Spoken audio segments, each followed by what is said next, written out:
Түсінесіз бе, Дон? Мен шын мәнінде сапалы видео контент түсіріп, өз креативім дамытып, үлкен табыстарға жеткім келеді. Сонымен Бұның барлығын ұзақ уақыт зерттей келе маған профессиональный камера керек екенін түсіндім. Бірақ менде ондай табыс та жоқ қой. мен саған қалай көмектесе аламын, Альденте? Менің атым Серікбол. Жарайды, Серікбол. Сонда мен не істегенімді қалайсың? Альденте деп атай беріңіз. Саған видео түсіріп бергенімді қалайсың ба сонда?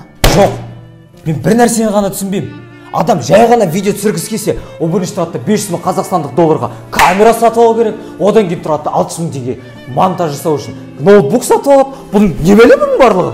Сонда сен менің қызымның сүндет тойына келіп алып, маған камера алып бер деп тұрсың ба? Альденте, осыдан кейін маған әділдік туралы айтып жатсың ба? Жоқ, Дон, мен жай ғана... Қысқасы былай. Міне саған телефон. Осы телефонға да сапалы контент түсіріп, үлкен табысқа жетуге болады. Және де кино ішіне картинка да жасауға болады.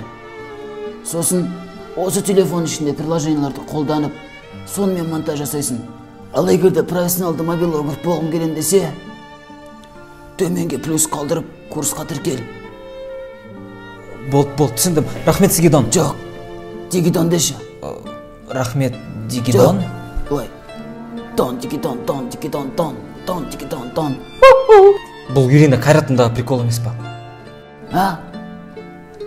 Онда кет, көзбе көрме. Сені нан алып кет. Рахмет, Дон. Рахмет үлкен.